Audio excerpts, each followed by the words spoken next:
Well, this is Cardo's Media, and yeah, don't blame the messenger. Yeah.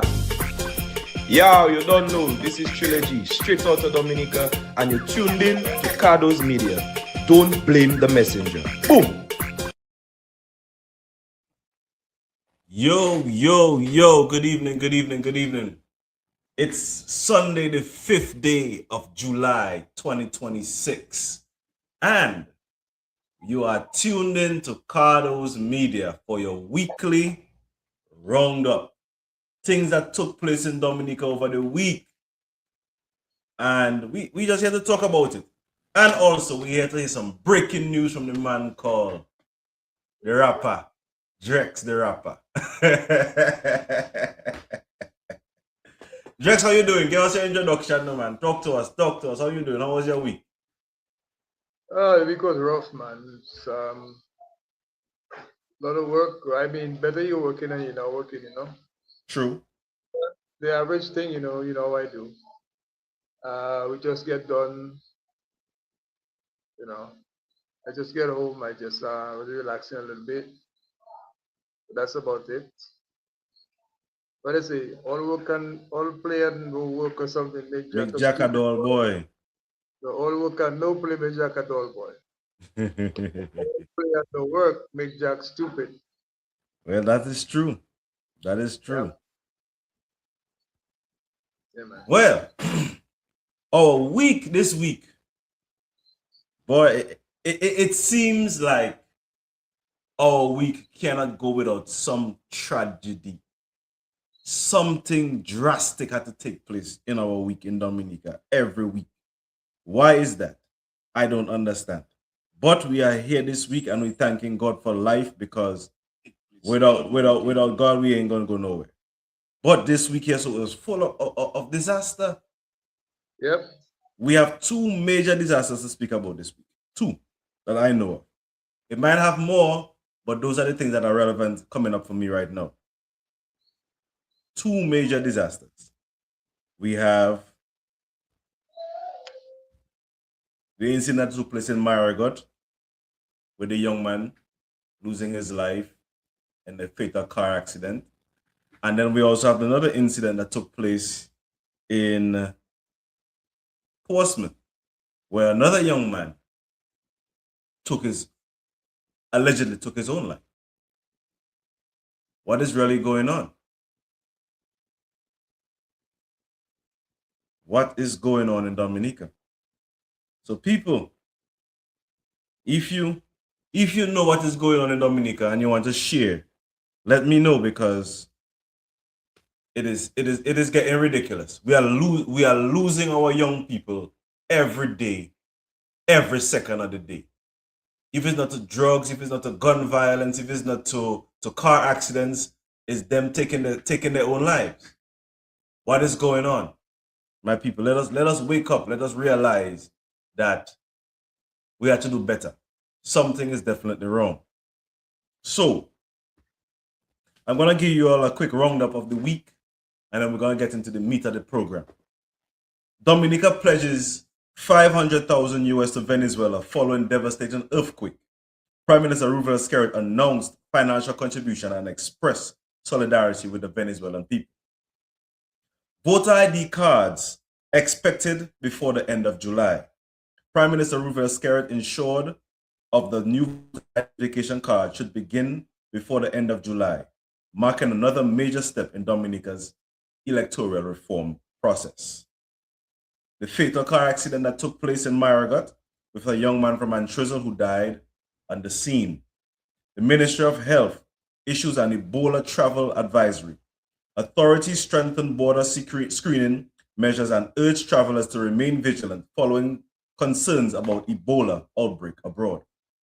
Regional health security boost.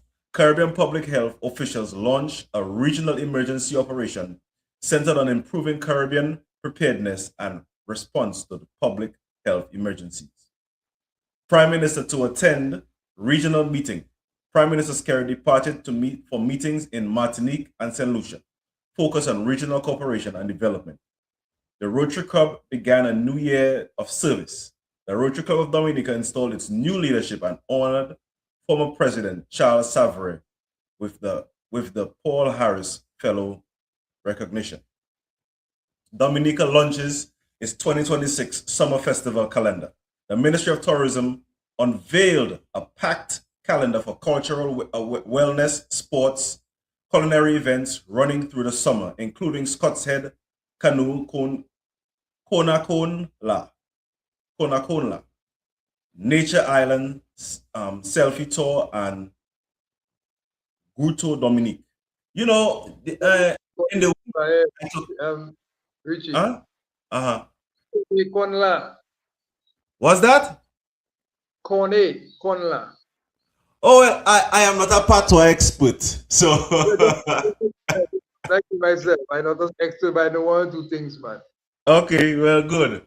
But you know, I want to big up the Ministry of Tourism and also the people who does the marketing for Dominica.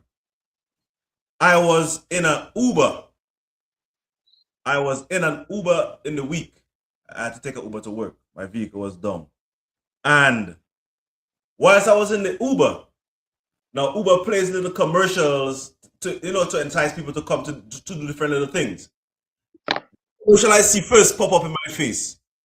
Dominica Big and Bold. I say, okay, they're really doing a good job. So I big up to whoever is in charge of marketing Dominica on that level. That was something big to me because it's the first time I've ever seen it, and other people are going to see it as well. So big up to whoever is doing the marketing for Dominica with Uber. That was a big thing. Public debate continues over Speaker of the House Joshua Isaac, and opinion piece discussed the balance between constitutional rights and the political neutrality expected of the Speaker, generating significant public discussion following his appearance on a political platform. So those are the highlights for the week in Dominica. Those are the highlights for the week. We are giving, Dominica is donating 500,000 US. Oh, and also Shelly Alfred expands Bouyon internationally. Award-winning Dominican artist Shelly Alfred completed his first promotional tour of Grenada, announced plans to continue expanding Bouyon music across the Caribbean. Now, before we go any further, I wanted to save that one there for last. Before we go any further, I want to say big up to our Bouyon artists. Big up to our Bouyon music for Dominica. Big up to those who have pioneered, who are now contributing to our Bouyon music. First and foremost, I want to say this. I would really like to see you guys do more collaborations and work with one another to expand our music. And I would also like to see you guys try to use your original beats, because you don't want to get copyright infringement when you piggyback off of other people's beats if you're not paying for it. Those are my two concerns about Bouyon music. But I'm going to say to the Bouyon artist, big up to all you guys. Keep on doing the work. Don't let the fame, don't let the one night fame and recognition get to your head and take you off your path. Big up, guys. So good night, Mr. Roll. How are you today? I'm good, you know. Your name making headlines all over the internet. Well, your name seems to be a very popular name on the internet right about now. People are saying that a disgruntled UWP. You just looking for your 15 seconds of fame. People saying you look like a rapper, you know, and I people also said that look at the village council election results. You were the last kakarot in that, and what is going on? Why you want to put yourself in any any election after you be coming out last in the village council election. So first, let us tackle, what is your take on people calling you last kakara? I don't have no issues with that. You either first or you're last, right?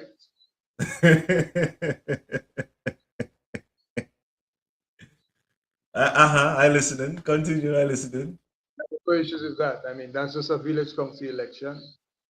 The last time I checked, Woodford people don't vote in Wesley for village council, so we can't use it as a measuring stick for somebody who wants to make a contribution to their constituency or their constituents. So, I mean, I just think it was poor taste in some people to think about that, but I'll delve a little deeper in that. Yes, please. I really wasn't going to take part in the village council election. But one gentleman come up to me one day and he say, "Hey, Drex, I think we should just go in." I did. I put my name, I went and do the thing. But then a few days before the election, I questioned, I say, I shouldn't really go in that because the way it come across is like a UWP against Labour situation. And I was like, but why would we want to just take out something to go the opposite, which is the same thing? So in other words, UWP people wanted to remove the people they claim to be labor rights inside of there, just to fill the void. And I didn't find it was making sense though, because I just think it would be better to have a council across the board. And then I lost interest. I didn't really campaign, so to speak, in it. I just continue minding my business. I didn't really tell anybody like I was going up for village council or stuff like that. I didn't do any of that. And in some cases, when some people went to vote is when they saw my name on the ballot paper and they came out and said, "But Clint, why didn't you tell me you was going up for village council and all that thing?" And I just like a brush off conversation. Some of them voted for me. Some of them, after they make their X, they realize I was there. And also, a lot of them come back to me and said to me, X, Y, and Z said to me, "Don't vote for you." You understand? Yeah. As to how many times that happened, I don't know. But I just find a couple of people will come back and tell me, "Look, X, Y, and Z tell me, don't vote for you." But like anything else, I didn't really worry about that. I just know it was village council and, it was all, if I had to say it like that, the people that came in to support the people for the Labour Party side, they did a wonderful job. I mean to say they went to every house where they know a Labourite was. Was that? And bringing them out. And I will go on to say, in those votes I got, over 80% of them belonged to Labourites. The Labourites did vote for me. Okay. So while people, I think, who are blue, who I thought would vote my way, wasn't voting my way, or were asked not to vote my way, the people that was red was voting for me. Okay. You understand? Mm-hmm. But I can't really worry about that. That is something that cannot really deter me from my mission. I am on a mission and I intend to complete my mission. Okay. So what do you want to share what your mission is? Well, first off, the word rejected. I don't really like the word rejected, and I'll tell you why I don't like the word rejected. I was the deputy chair of the Wesley constituency branch. Mm-hmm. The deputy chair. And I can say it out loud. There's a lot going on in that place, uneven people, uneven mindset. Some people believe they know better all the time, and maybe because you just come on the scene, So you see, it doesn't really make any space for a young person to thrive. No, it doesn't. You will never thrive around people like that. You understand? Because they always feel that they was there before, so you have to go with the flow. And sometimes the flow is only garbage, you know. I mean, when you can watch young, educated people who can do a much better job than some of those, I'll control myself tonight, who can do a Yes, much please. better job than some of those people. And you run them down the gutter, and you expect those same young people to come to vote for you to accomplish your goal. And some of those things are things that I really didn't really stand for. And I think that created a problem between myself and these people. And here goes the problem. So, knowing me, Richie, most of my mindset is more an independent type thinker. I know when something is going wrong, and I think I know when to hit the exit when, you know. So it went on, it festered, it went on and whatever until I left. I wasn't really rejected, you know. I left. Okay. And I talking to you now based on some of the comments that come in today between, you know, where they said that I was disgruntled. No, I wasn't disgruntled. I was not. I was never disgruntled. Some people try to make it look like I was disgruntled, but I was never disgruntled at all. Hmm. The people decided to use somebody else. And let me just tell the people, I didn't just find my way in that executive. How I ended up there is very simple. In 2022, I decided to run as an independent in our constituency. And based on the reviews and the expected and the, you know, the results of that election, a lot of people thought that I had what it took to do the upcoming election. So they brought me in. I mean, the chair of the constituency branch was the one that met me by my man there. And he told me, you know, X, Y, and Z, and I think you should join the constituency branch and you can launch from there. So it was smooth sailing. Until some people in the committee thought that I wasn't dressing right. You know, I supposed to wear jacket and tie. You're a But gangster. no, I'm not no gangster. I'm a farmer, Richie. My office is the bush, Richie. My office is the garden. That's where my office is. So you're not gonna see me in nice clothes every day. It doesn't mean that I don't have nice clothes. Of course I have nice clothes. I have clothes for certain times. I dress normal like everybody else. I hang out on the road with everybody else. That's how, you know, I mingle with people. So I don't necessarily have to look like I above people for me to survive. That is my mantra. I don't on the ground with everybody else. I don't have to have no jacket and tie. When you see me, you see Mr. So-and-so child, or you see the leader, and I have to bow to the, no, I don't really believe in those things there. Richie, I come up poor, you know, Richie. You understand? I grew up poor. So those things that doesn't really frighten me.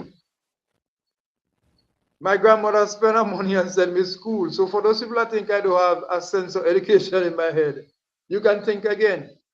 I went to school. I didn't go behind the school. I was inside the school full Just term. inside the school. Yes, I was inside the school.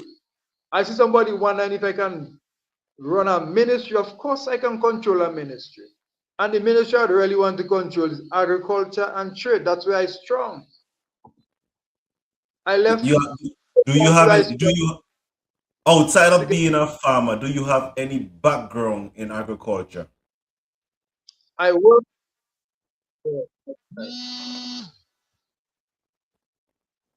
I worked at the DBMC for 4 years. I worked at the Dominica Banana Producers Limited for 2 years on Dominica. Okay? Okay. Then I left Dominica. I went to the United States and I did a course in telecommunications, networking, data and stuff. So I work with companies like Odimo Corporation. I work with AT&T, not directly, indirectly, because I had to be with a subcontracting firm. Stuff like I don't know, just go and work to pull wire and those things. I go and learn something, you know. But coming back on Dominica, the economy bad. I mean, you can imagine me working for $2,000 a month. That doesn't really suffice. So I decided to go into farming and trade at the same time. You see? So that is how I meet people. That is how I have conversations with people on a daily basis, on a weekly basis. I mean, sometimes I don't wonder when I gonna stop. You understand? Yeah. So when they say I'm not popular, I don't know what again I'm missing to be popular in West. Of course, in all three of us, Fidel Grant, Jean Francois, and myself, if you're looking for popularity, forget about the fact that Fidel Grant is a minister of government. But if you put all three of us on the ground and look for popularity, I'll be at the front of all of them. And that is a fact. I don't know what else to say. I hear Zed Lloyd say he do a survey for the last month about my popularity. And I'm not popular. I don't know what again I have to do. Well, maybe they have to crucify me on a cross, Richie. Maybe crucify me like Jesus Christ, so maybe something can happen. I don't know. But as for popularity, I mean, Richie, the children of Wesley, like the children of Wesley, they know me. The big people of Wesley, they know me. My age group are just like younger than me, they know me. I walk with them, I laugh with them, I hug them, I kiss them. What again for me to do? Okay. I don't know what to do again. And that's Wesley. Yeah. In Fort Hill, it's the same thing. I go to Fort Hill like I'm from down there. People that ask me, Buckland, how you just go to Fort Hill and just they're down there normal. But I know people who I work there. Okay. I worked there for a whole year when I was at DBMC. I mean, I would go in the farmer's garden and do, we took extension at that time. I would go in the farmer on the farm with them farmers. They cooking food, they offer us food. We can't tell them no. We sit down and eat with them. That's how I know it. I did the same in Marigot too, because I worked Marigot for a year too. You understand? So I really don't understand when they're talking about popularity, what they really mean. They need to talk about capability and what I have in my head as for development for our constituency. That they need to talk about the future development of Wesley, carrying along what is there now to bring along the people on a higher level. That's where they need to bring the conversation. So then, seeing that you brought the conversation there, what are your plans for the future of the constituency of Wesley? What are some of your plans? I'm going to start with the Woodford Hill section. Richie, between Wesley and Woodford Hill, there's more to happen in development down in Woodford Hill. Because Woodford Hill have some features we don't have in Wesley. Number one, at this stage, I am 54 years of age. And from since 1980, I remember I was 8 years old. Mm-hmm. But I was tacky enough, I was smart enough to run away from home from my granny and go down on the 4 to listen to Eugenia Charles and these people, Charles Maynard and them, Escape Alexander. I can remember them very well. They used to come Wesley. I used to love my politics from way back when. And I was a kid. And I would hear some of them talking about, especially those from our area, talking about the Pan Lake.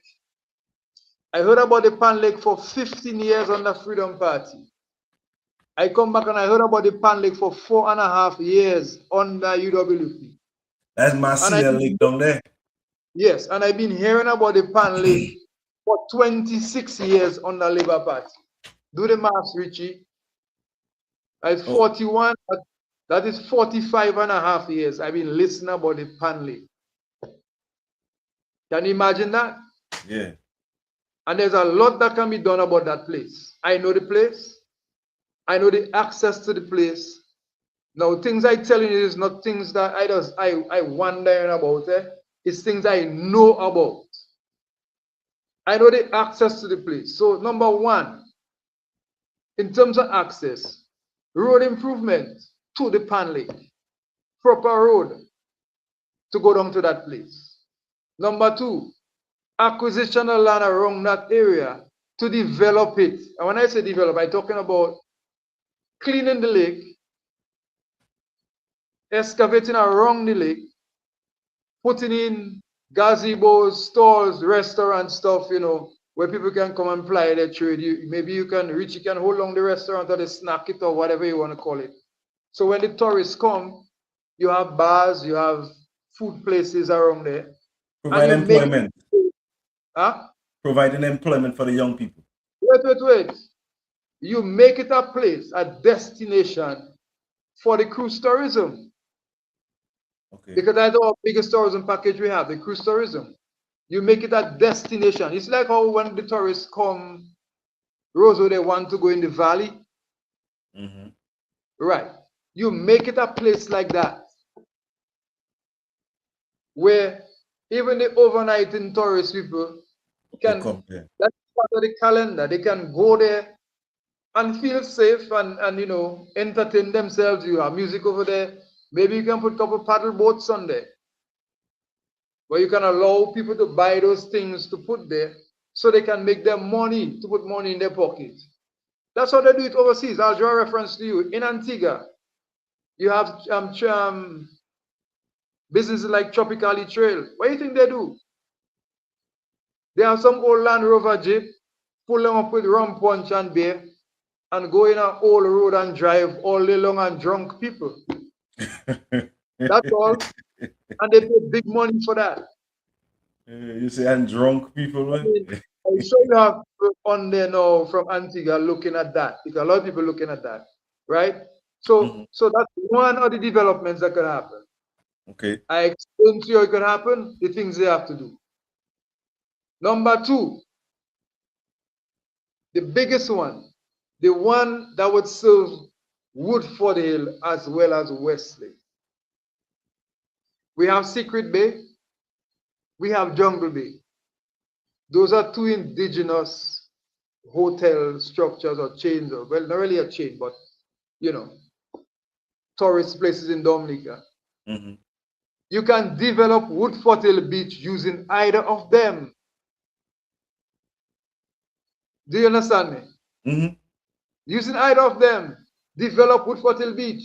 And the government now could put in their own facilities where Woodford Hill people and Wesley people can go out there and ply their trade with the whole idea that you have a hotel setting at the top. The whole idea that people from the hotel could leave and come down and be part of what are happening on the sand with everybody else. Okay. Also, the Labour Party promised the people of Westwood for a jetty or a harbor over there. That's one of the things. You could put a sheltered bay there. And when I say a sheltered bay, I mean you put a couple $1 million in building the artificial reef, the wave breakers, and you put them a certain way outside, and then you can build something similar to a marina where you have maybe yachts can come in and don't worry about the high waves. Okay. Now all those things wouldn't happen overnight unless you want it to happen right away. But within 5-10 years, those things can come to fruition with a sensible government. Our government is running around talking foolishness. Yeah, you understand? Just talking promise with that, and then they come back and lie for you another time.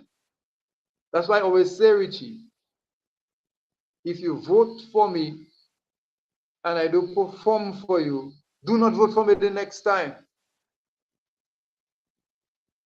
Because I'm supposed to have enough stamina inside of me, muscles in my brains, and an attitude to go forward so I can put people up and say, hey, listen, the people of Wesley and Woodford Hill voted for me with the intention that I would bring that to fruition, and you're not giving it to me, and I want it for them.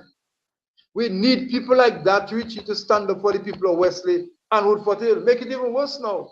We have an airport development happening there. You see the reflection in our development with that? There's a lot.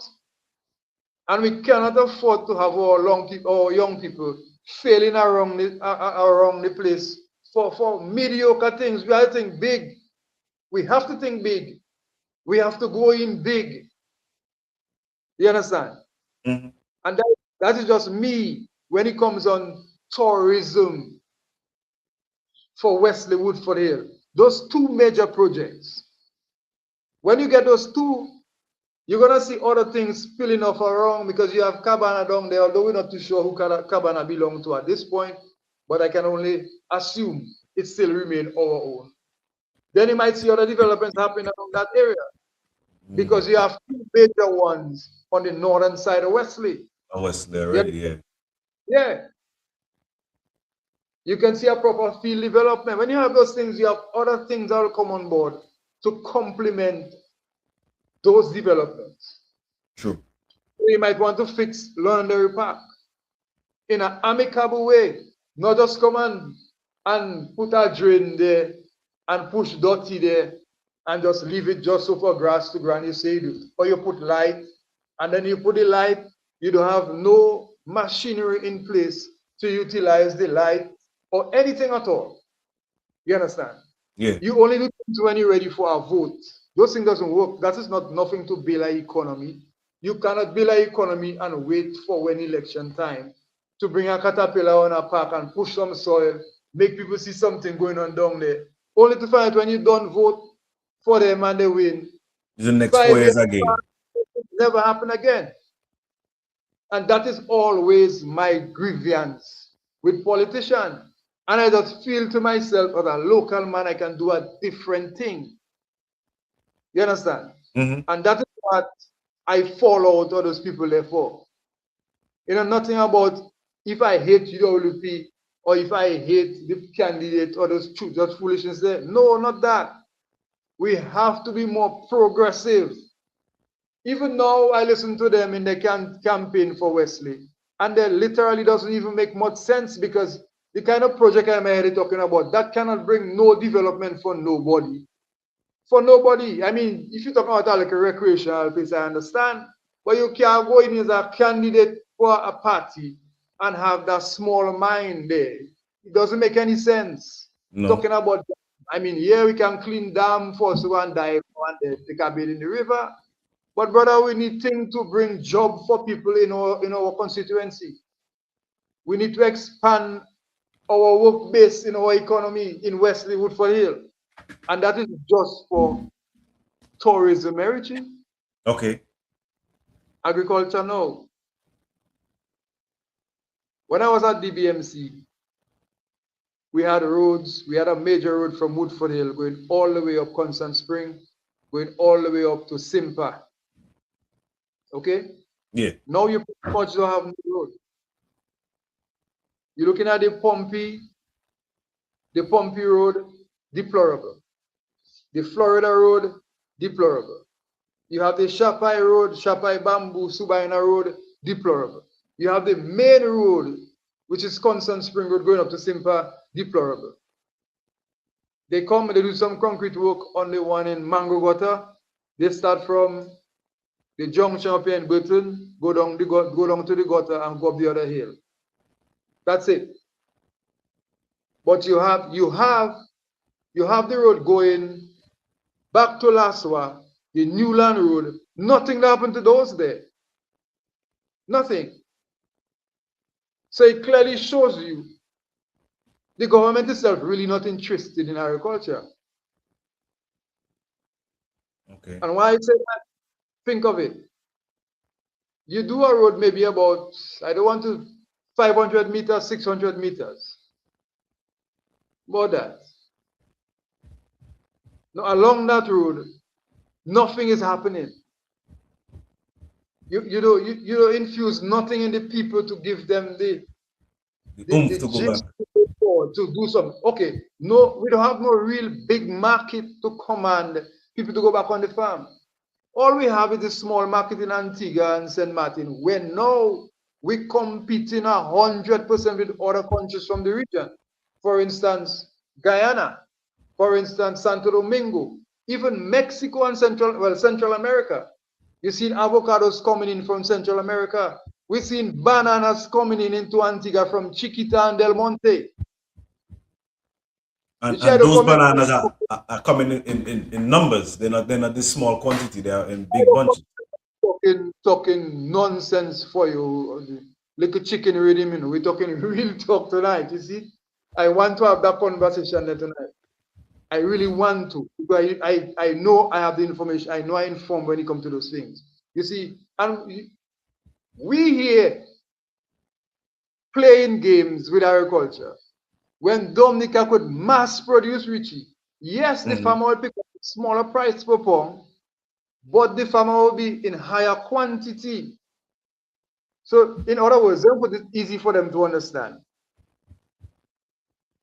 It would make more sense for a farmer that doing Tanya to sell 100 bags of Tanyas at 75 cents a pound than one bag of Tanya at $3 a pound. At $3 a pound, yeah.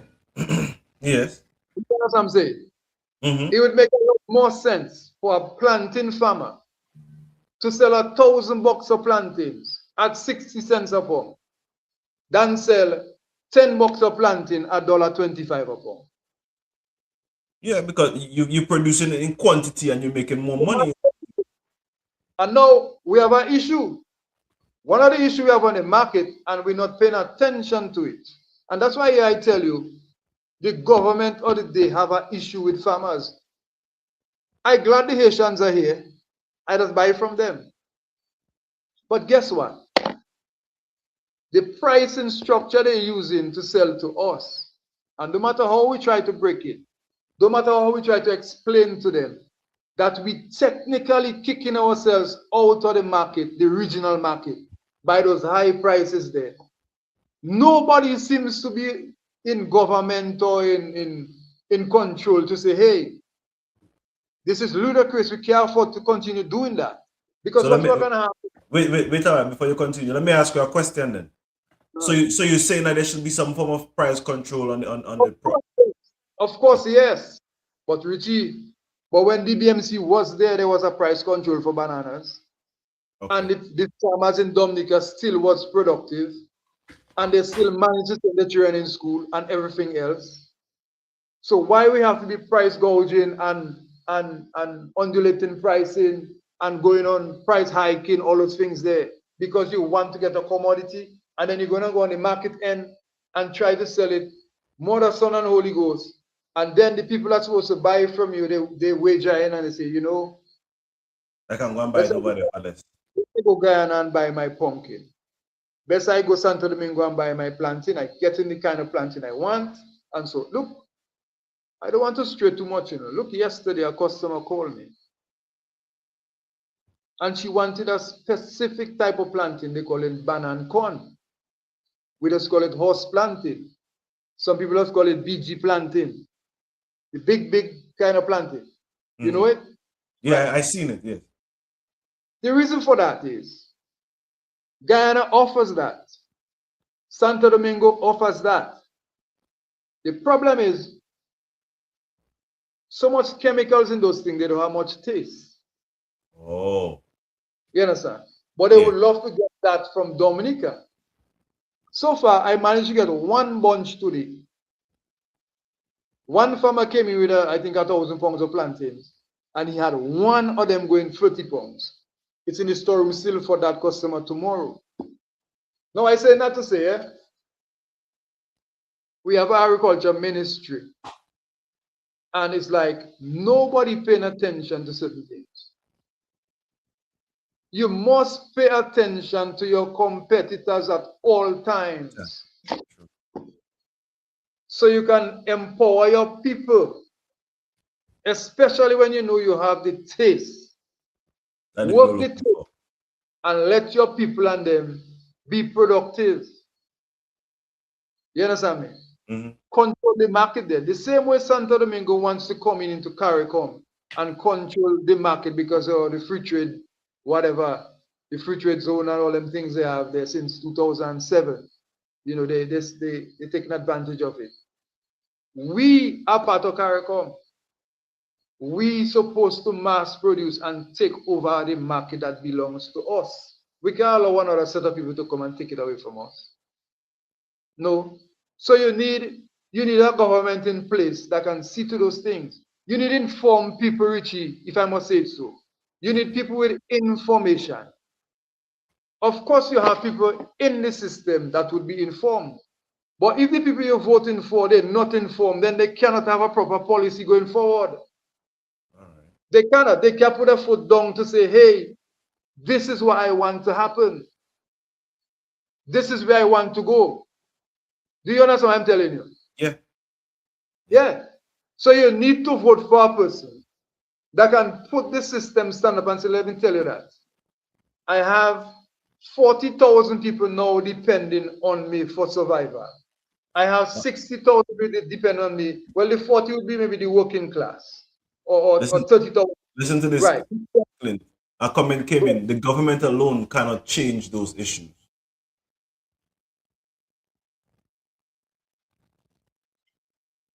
How do I answer that? The person may be right, but the government can set the policy. As long as the government set that policy, then the people will fall in line and do what they have to do. It's all about marketing something, you know. Okay, for instance, I go out there, I look at the market structure. They want a certain type of plantains. We can produce that plantain in Dominica. So why force and give the market something that would put us in decline? So I'd come back and say, you know, yes, the banana can have less weight, but it is more sure. You have more sure to sell it on the market than the regular plantain. But why you say the big bunches have the big plantain have less weight than the small ones? Why is that? Why is that? We're gonna give you around 3 to 4, maybe 4 to 5 hands, and in those hands, in every hand, maybe you have around 6 to 7 grains. Okay. But they just big.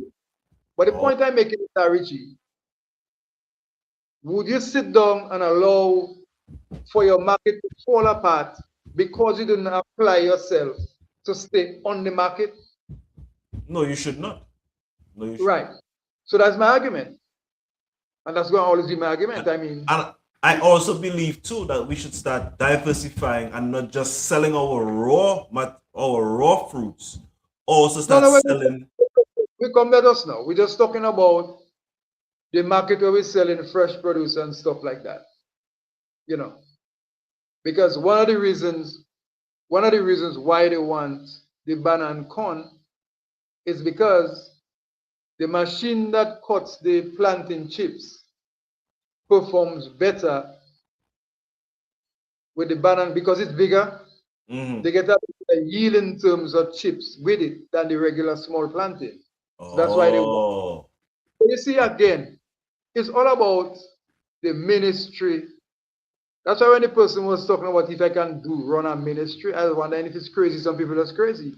Because a minister does have to put things in place. He can't go everywhere, but he will employ people to do certain things. So his ministry will look good. His country will be productive. That he will just bridge the gap. That's why you are as a minister. You set a policy and you get it going. That's all. A question for you. What if you work with the government in agriculture? Would that be a great thing? But you know how politics is in Dominica. As long as you share the same color, they're not gonna take you in. Okay. So no. Sometimes, let's say I just try to go red now. They're gonna have me on a leash, on a long line. Maybe they can, you know, that kind of stupid visit. They would utilize my meditation to go forward. They might put me to work under somebody that don't even know as much as I do. Okay. I have a question to ask you now. Since you spoke about color, there's a question that's looming in the air. See, now you said that you are this. They say that you are disgruntled United Workers Party former member. Have you joined another party? How do I say that? Another political organization. Have you gotten in bed with another political organization? Okay, See let's put that it you are this no way. longer a United Workers Party member. Have you joined the Labour For the Party? record, I'll put it this way. For the record, let's put it this way. For the record, I am not UWP again. Okay. Okay? Okay. For the record, I am not disgruntled with UWP at all. So for the people that feel I saw this gruntled, so I leave UWP, let me tell you something now. Let's not go into depth in that. I just asked a question. No, Richie, I don't answer your question. But you must know, slavery start long time and finish long time before I born. Okay? Okay. So I just find it weird that some people that support United Workers Party, in their mind, they're thinking, okay, nobody is supposed to support Labour Party, but everybody is supposed to support UWP. So you're supposed to support no other party besides UWP. That can never be right. No, people. Everybody have the right to support any party they want to support. You understand? Yeah. They do. So I cannot make noise with a Labourite for supporting Labour. I can only tell them, look, this is bad. Look, this is wrong. We need to change that. But you cannot beat them into submission to leave. They might listen to you. They might question themselves, or their children might tell them, Daddy, Mom, you know the man making sense. Because look how you're struggling so long. Watch my age. So I 25 years now, and nothing to happen at home. You understand what I'm saying? Mm-hmm. That kind of lesson. So I know this ground to be UWP. I decided to leave UWP alone, and I decided to have a conversation with the UPP. And so far, the conversation with the UPP is very good. And who knows? I see some people fast tracking my candidacy with the UPP. Give it a chance, let it fester and see what happens by tomorrow. You never know. You understand? Yeah. But yes, I'm in conversation with United Progressive Party. As to where we go from here, we'll all see. You guys wouldn't hide it. You see I hiding something tonight? No. I don't hide nothing tonight. We'll all see what happens. Okay. Okay. So now, back to the agriculture. Because people say we stray from the agriculture, stay on topic. You know, I can deal with that. We People can want to stray from stay on topic. Yeah. So yes, I was just saying, we stop on ministry. Mm-hmm. Okay, so I seen ministers in Dominica in the Ministry of Agriculture who I deem as people that shouldn't even be there. But they were there and they did what they had to do, and even if it didn't work out the way we wanted it, they were ministers, right? Mm-hmm. And we hail ministers. But that's besides the point. The point is, I just want to see agriculture on a different level, and that is for the whole of Dominica. And more so, because I'm from Wesley Woodfordale area, that would suffice. That would help to develop the area. We live that already, but we cannot. I personally cannot go back and tell Woodfordale young people about how my grandmother used to sell $50 of fig a week or 100. No, I don't interested in that. I want to tell Woodfordale young people how we can behave from here on in, agricultural wise. What are the benefits for them? What are the markets we're looking at for them so they can produce in the future?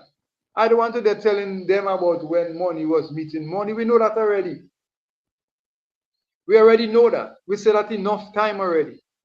You understand? Mm-hmm. What young people want to know is the way forward if they vote for me, if I go for election for the party. So I need now to put myself in order to let them know, okay, the party intends to reinstate the banana industry. and look the way forward for it. And the way forward for it is to go back to Sainsbury's, go back to Tesco's, go back to Marks and Spencer's, and go back to Waitrose and re-sign our contracts with them. Yes. Also, we can do a variety of crops with them. We have ginger. We have ginger, they want it. We have turmeric, they want it. We have plantains, they want it. We have potatoes. We have a variety of potatoes in Dominica, sweet potatoes. We have bananas, we have everything. But let us not stop there. We can also put our young people to work, get the necessary mechanics for them, so they can, how you call it? Look, I even lost in the trend. They can manufacture banana into something else, manufacture plantain into something else, and ship those same commodities to the same supermarkets and somewhere else. You understand? Yeah. Yeah. We just have to learn to mass produce. Stop thinking small. Think about doing things in a large quantity so you can see your way better. Though I don't want to have young people, children, planting 100 planting and thinking that is the end of life for them. No, we have enough estates down in Dominica. We can reform that under the Land Reform Act. We can reform that and open up those lands for young people to work. New lands for them to work, to be productive. You understand what I'm saying? We can employ young people. We can employ young people into horticulture. We can put them into how you call it? Plant propagation, all those things. Remember when the Speaker of the House talked about planting 1 million trees? Mm-hmm. We can embark on that, but in a sensible way for them to make money. And those trees are trees that will be productive to our economy. We can go there. Mango, avocados. Let me ask you a question. One time I brought up this idea of allocating different portions of the country. Look, Earl Bruno right there saying, if we don't, hold your thought there, if we don't work on the prices of food, we will lose them. Yes, Earl, we will lose the market. So our government now has to take control of that. Control the Haitian and them because they're overdoing it. Let's go, Richie. So I was saying we should start designating certain crops to be grown on certain specific areas of the island. So like for instance, in Marigot, Wesley, we can grow plantain, we can grow fig. So that up in Paybush we'll grow, in Penville we'll grow yam. In Dabewash we'll grow dasheen. You know, Salisbury will grow our melon and our different other kind of fruits like that. Cucumbers. So I believe that could also be a boost for our economy, where it should give the farmer an objective. We're gonna grow this amount of planting, this amount of produce for this specific year. You know what I'm saying? And we don't want to be xenophobic. What does that xenophobic mean? I don't get it. I don't understand. What's that? That's what Emma commented. We don't want to be xenophobic. I don't understand what it means. Do you know what it means? I know what it means. means. I sent you the link, you know, Emma. It doesn't really xenophobic. Look, I can't remember the word it means, not the word right now. But anyway, it doesn't matter. I think people. Okay, agriculture. What are you talking about there? In agriculture, we call it zoning. Zoning, yes, yes. So you're technically not going to waste money to invest in banana and plantain cultivation in the Bells area, or in the Mont John, Rivière Serie, Grand Fort, Newfoundland, those places there, in those wet areas. You're not going to waste money to plant those things. You will plant dasheen there, and you will plant certain varieties of yams there. You wouldn't plant tanias there, because it's always too soft for that. Okay. So you will save tanias for places like Carib Territory coming down, Atkinson, Marigot, Westwood, for the Calibishi, and to some extent maybe Paybush. You understand? Mm-hmm. You will save things like ginger, turmeric, what are 3 crops, and so you can not even avocado because the Carib territory is too elevated. Okay. Although, if you want to use avocados as a crop for an edible crop, there's a variety of avocado they call Libdas. We buy them from Central America. They usually come in around March, April, around those times. They're smaller.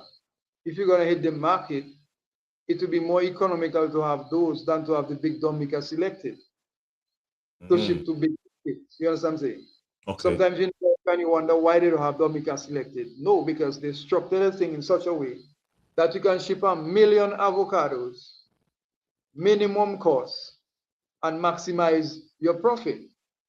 Whereas 1,000,000 Dominica selected may not be able to fit in a 40-foot container because of the size of it. Size of it. Yes, We have another guest coming in. Hold on. Good evening, Miss Emma. How are you? Hi. Um, Hi, Clint. Good evening. we tend to run for an hour, and Okay. we approaching the hour. So give us your thoughts. The xenophobia is like what's going on in South Africa, where Yes, you're only interested in promoting, and it's going on right now in America. So it's like, okay, we only want American citizens to have American jobs. Or in South Africa, they're trying to basically eliminate another person. We have to recognize that as Dominicans, we have failed our own selves. So unless we take ownership of the problem, we're not going to be able to solve the problem. And we have to say it is our fault, it's our problem, it's everybody's problem, because everybody contributed to the situation that we're in right now. Those of us who migrated and left behind, those of us that never went back, those of us that don't want to invest in businesses at home or start something or be involved, even to just have a conversation like this. So I believe that we have to first take ownership. Like when you have a problem, you have to look at, okay, how did I contribute to the problem? And how do I come in with the solutions to the problem? With agriculture, I don't see agriculture heavily as something the government should be involved with setting too much boundaries or limitations. I think the government they should be involved in policy making. They should be involved in improving roads, developing policies, supporting farmers with training, identifying export markets, promote the idea of like made in Dominica, and assist with certifications and export regulations. Okay. But our farmers, we should be looking at producing high quality product. So we should be forming our own co-ops to try to meet those international standards, to help market our own products, and to form co-ops where appropriate, and to build long-term relationships with buyers. So, for example, I'll use myself as an example, which is why I wanted to join the conversation. I went to Dominica and I realized that everybody was basically farming with pesticides and chemicals and tilling. So everybody is in tilling, everybody is using chemicals. No matter how much I've spoken about it, talked about it, nobody seems to be caring about it. These two things are going to kill our market, because Clint mentioned it. After a while, when the soil becomes saturated enough, the products become tasteless, because all the microbacteria that gives the nutrients to the plant so that it can taste good, It's going out. they're not there anymore, or it cannot be accessed by the plant, or leached or whatever. So those two things. So we went to Dominica and we started our own chemical free farming. So we farm with zero chemicals. People tell us, oh, it's not going to work. Your planting need this, your planting need that. We're making planting, we're making vegetables without any chemicals. So Okay. are you using like natural So I believe it's up to us. So I now need to meet with Clint on the village level as farmers, as a group, to say, yo, Clint, This is what I'm going through. These are the challenges. Let's form a meeting. We have to be innovative. You cannot wait on governments To alone do to do everything. those things for you. You have to get up and recognize there's a gap here. There's a niche we can fit. Like he said, like when you talk about the horse planting, my ears perked up. I'm like, okay, where do I get some horse planting plants tomorrow? Because if I can grow that on like grow an acre of that, that's a market right there. Now, if Clint has that conversation with 5 other farmers and we come together and say, okay, our goal every week is to put out 1,000 pounds or whatever he Of needs. that, yeah. We have solved our own problem along with Clint. You understand? Mm-hmm. We don't have Yep. to wait for the government to For the do it government. for us. And we have to come out of that kind of mentality.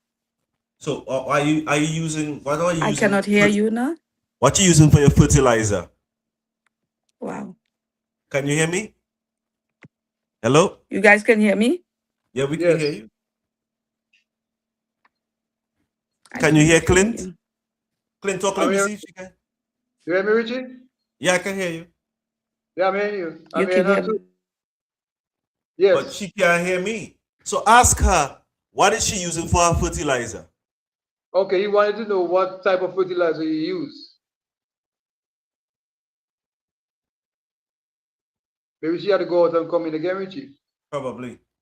Because I remember back in the day, my grandmother used to go and pick up cow dung, foul shit, and them things to use as fertilizer. Hello? Clint. I'm hearing you. So I remember that. So she was saying that she was using she's not using fertilizer. I was asking, I'm not getting it. still not hearing. You hear me, Emma? Can you You hear hear me? Clint? Maybe she had to go out and come in again. She did that. Okay, she But yeah, as she was saying, she was using she wasn't using any Can you hear us anymore? Can't hear us still? Is something on her end? So she, maybe. I was just wondering if she using what kind of product she would be using for her fertilizers. You know what I mean? Because I remember using Because- Huh? Look right now. I am doing like 3,000 suites of plants for a customer. Mm-hmm. For the compost we use Hearing? Yes. organic soil, river sand, and we use some animal dung, and we just bought some ProMix and mix everything up together, you know. But that is just one small project. So Miss Emma, I was asking, what do you use for your fertilizer? Do you use animal dung? Okay. Or what? So we use a method of farming called regenerative agricultural farming. It's kind of how our ancestors farmed before. So you have the animals come in, they clear the land, they poop wherever they poop. They also, by being in that space, they move in the soil, they poop in, they fertilize in the land. They move on from that. You may let that area cure for a little bit, and then you, the farmer, come in and start to turn over the soil in a manner, ideally disturbing the soil as little as possible. In addition to that, that's say if we're doing like plantings, we'll just dig our hole and not disturb the rest of the land. Let's say Okay. we're doing vegetable gardening. What I do, I layer my soil beds. So I have my farmers using like sticks or twigs on the bottom. Then we layer like a lasagna all the way to the top, alternating with dung, dried leaves, the same thing Clint is mentioning. And then at the top, ideally, you want to mulch the top, like either with wood chippings, or with the remains, like how you call it, the sawdust. Okay. Yes. Okay. And so what that does is, as these matter is decomposing, you're now Producing. also creating an environment for your plants to thrive. Because the biggest myth we have is that we need to give the plants nutrients, but we don't need nutrients. Most soils in the world, they have enough nutrients in the parent rock. What we need is, believe it or not, you need You need the fungus and the bacteria to generate in a certain capacity to create what you call a soil food web. So the plant itself, it does not get nutrients from just the soil. It gets nutrients when it secretes a sugary substances. It attracts animals to that fungus. They feed on it, they die, they decompose. Now it have higher levels of the food, the animal cycle. So the soil food web. So you have your bacteria, then you have what you call your microarthropods, then your bigger animals, each feeding off of each other. So when you see any kind of um, disease process going on with your plant, you know the problem is in the soil. So you know either you're missing a bacteria or you're missing something. Okay. Yes. What So about, what that's about why we that seaweed? utilize. What about that seaweed that we've been blessed with in the Caribbean? What I do you think haven't about it? done enough research on that, but I have heard if you wash it and you process it well enough, you can use it. But as to the ratios and how it needs to be integrated into the soil, I haven't done enough research on that. But there are countries using that. But we don't need all of that. We have that, but we already have most of what we need already, which is going back to you utilizing the method of having your animals to clear the land. So you might ask somebody to tie their cow on your land for you. They feed and they move on. And then that already, the cow dung and everything is just natural fertilizer because it's gonna attract bacteria, it's gonna attract an animal colony. And when that cycle starts operating effectively, you will have nutrients. So when they die, the soil attracts that takes the Nutrition. nutrients from their bodies, yes, and takes it into the plants. So that's why Yeah. the mangoes has been so good in the burial ground. Taking up all them dead nutrients. Yes. Yep. No lie, no lie. And they also adapt part of the genetic material. So believe it or not, like if the plant roots are tapping deep into, say, a grave or something like that, it would have been adapting some of the genetic material from the dead person into the genetic material of the mango tree. Everything, all humans do this, even me, you know, all viruses, they kind of work in the same. They leave a little bit of their DNA in you. That's why they say when you sleep with one person, you take a little bit because you're adapting to them. A little bit of their DNA stays in you. Mm. Yeah. Mhm, But this is a class we need to continue. mhm. We need to do this again, Miss Emma. I just whenever I catch you all are always ending. Well, we do this every Sunday. We I'm started. I'm off. I'm available every other Sunday, and sometimes I'm doing my own podcasts or Yeah, teaching. I see you doing. I see you doing it with the Rasta guy. Yes. Mhm, The mhm. help for the healing. So this So is what we hoping to bring back to Dominica. That sense of I can do it myself. I can work with each other. Um, My farm is called Kudme Farms because it's supposed to extend to helping hands. You give me a hand up. So we're talking about maybe how can we extend this to make it a program? Because I heard like Woodfortill men, they go every Wednesday to give each other journée. They're giving each other journée. So can we bring back the journée where we rotate with people we trust in a group and go and give each other journée, where units. we understand the farming practices and we all stick to it so that when Clint comes to order 5,000 pounds of bananas, he knows that the quality is basically the same across. So this is for us, the people, to do for our own self. It's not that hard. I I get you. So Clint, do you have anything you want to say on that? No, well, what she's saying is, I know about those things. I mean, it's practical. It's a little bit, I think we lost that culture. So it's just a matter of trying to get it back. You know, in terms of mass production, maybe there might be an issue there, but it's a work in progress though. It's something you can you can try to instill in people and see how we can do that in market. Well, then they have a word we use in marketing. You say you get a niche market. So Yes. we could say Dominica or products are natural, you Organic, know. yeah. Yes, and then you get more money for it. So you don't have to go burning and getting 50 cents for your planting when you can get $1.50 for that same planting if Implanting. you just stop using fertilizer and use And says other organic. methods. Yeah, Yes. Mhm. and Mm. Because a lot of stuff in America right now, people pay like I go to the grocery store and buy eggs. You can buy the dollar egg, the 12 eggs for $1, or you can go and buy the organic egg $4 for the tree. You get what I'm saying? $4, it's $12 for a All right. dozen eggs in Jersey, organic. Okay. Okay then. okay. So you see the difference? The same the Hmm? same the same dozen you can get it for $2 or you can get it for $12. Once you say I, organic with it. So I it's remember something that hmm? when I go by Winn-Dixie in Florida, I used to see them things. I used to wonder, well, wait, I would make that tray of eggs so more expensive than the one for 25 cents for a tray. Yeah. A whole egg is 25 cents, you know. And you see new one for $1 and $4 and so. So I used to wonder, but then at the time I wasn't open up to that, so I didn't really know.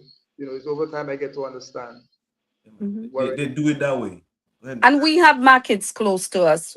One of the things we have to do is tap into the European markets because they still. I spoke to a guy from Dominica who had left Dominica and was farming in Guadeloupe. And he said they still look at us as the gold standard for organic in the Caribbean. So, oh yeah. what we need to do is really look at forming those co ops. That is going to be the key in moving agriculture forward. I don't see the government being able to move anything by themselves, even if they had all the money. That money, I would love to see it be placed into programs like, that could assist us with roads. For example, like if you're going to ask me what I want first, I tell you, first thing I need is road mhm, infrastructure. Second thing I Yep. need is water system to come in for irrigation and whatever, right? And mhm. once you get that, then I say, okay, now can you help us to find some markets, right? Market access meaning, okay, how can the government come together to get two good ships?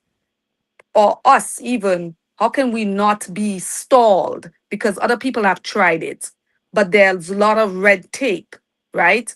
I know Okay. people, I have heard of people that bought the ship, right? And then they wouldn't get the license from the government to operate from Dominica. So you're asking yourself, well, what is that? You have a Dominican that has gone overseas, looking to invest back in Dominica, bought a boat, and so like, okay, we're going to go Dominica, and we've done all the homework already. I'm gonna buy produce and bring up to Miami or whatever, or go to Anguilla or Montserrat or those drier places, and they cannot get the license, and that would do the people so well. So that's always one of my challenges to scare it in any general election. If you can give the people, like, if you want to guarantee to get back into power, just bring 5 boats for us, one to go north, south, east, and west, and one to run around close by. Yeah, because the people really need that to send their goods That out. produce out. Hmm.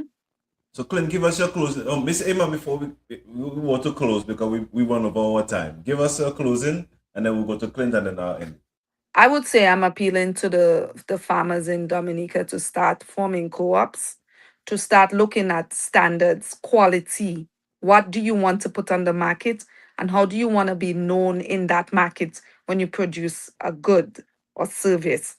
I would say that they really have to start cooperating with each other, helping each other, bringing back the Kudma spirit, bringing back the June, and then start to build themselves up from there.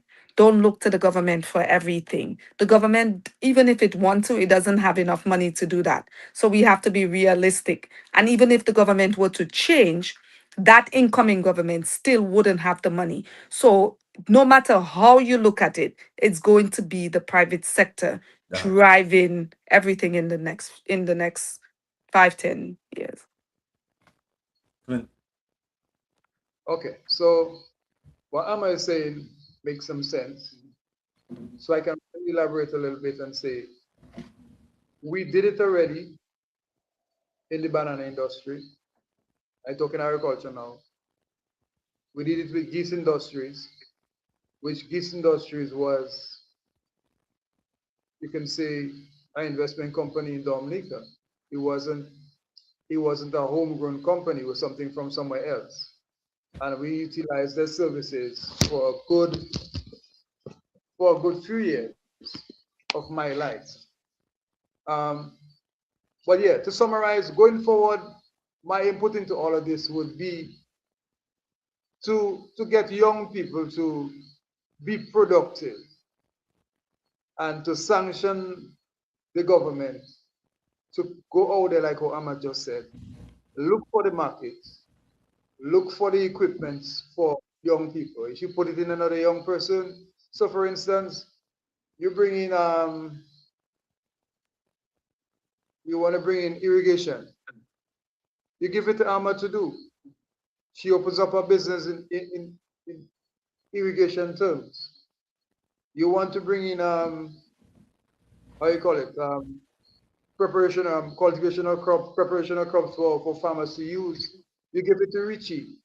So in a sense, you're really utilizing the services of young Dominicans.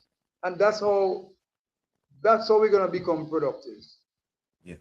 All the other techniques, you get in a niche market for crops that are non-chemical crops, you know. We can practice those and get them off the ground and make millions of dollars on those. You understand? But at the same time, we need to involve young people. And the days when I grew up, when my granny used to say, when you come out in school, you have to go Rose and look for a watchman job. It's that day, you know. Children nowadays are so much more educated than we, you know, at their age, you know. They know so much things. And they could utilize those practices on island. They don't have to run and go anywhere. They can stay right here and do it. But you see, you have to have leadership. You have to have leadership. And you need people. We're talking a little politics now, eh? You need people. We closing, Clint. It's closing. You need people that can stand up and say, hey, we have to go east or we have to go west. Or, hey, the people of Westville Marigot voted for me to do certain things, and I want that certain thing for those people. Otherwise, we'll lose this next election. That's the way forward for us Dominicans. And I can say it again, we just need people that are structured to do things, and that's it. We'll find the technocrats and them to come in and give the government the necessary information they need to get things going. But that's just the way. And that is my intention. And just let them vote for me, I'll prove myself. Okay, sir, you want to get votes? I would like to thank Miss Emma for joining us this evening. It was a pleasant surprise. It was a blessing for her to come on and share her thoughts and her expertise in organic farming. Regeneration. Chemical free, because there's no organic farms in Dominica. Or chemical-free farming. Yeah, because the seeds have to be organic in order for you, and you have to be certified organic. Oh. Okay. Yes, it's a very tedious process. So you just say chemical free, Chemical-free. which is even better than organic, because with organic it's just the seeds, and some they still use pesticides and chemicals. They just don't use those that are not deemed organic. But with chemical free, they call it regenerative farming. Okay. So that's something that's needed. I didn't even know that was a different type of farming than organic, you know. So good knowledge. So I would like to thank you for your candor this evening. And Mr. Rule, you say you want to do better, you want to change stuff for the country and for the community and for the people. I wish you the best in your endeavors in doing so. And for the people who tune in and listen as well, we need to stop thinking about government and start thinking about what we as a people can do. Because I was looking at a video earlier today. It showed a stone in the road. Everybody driving past, view. Then two people stop. and they took the stone out of the road. If we are not them two people there, we in the way of progress as well. We need to start being those two people and get off whatever high horse we on and move the stone. Because the hurdle is not the government, the hurdle is us, the people. If we don't open our eyes and see that we are the hurdle and we are the problem, then we will remain and keep being that problem. So to my people this week, I'm going to tell you, keep on fighting the good fight, make progress, but also know that when you're making the progress, you have to help somebody else. Be blessed, stay safe. And to my two guests, stay in the back room. We're going to end. Just stay there. All right.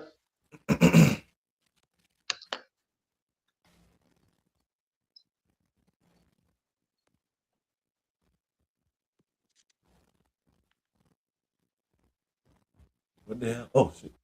Pressing the wrong button. Well, this is Cardo's Media, and yeah, don't blame the messenger. Yeah.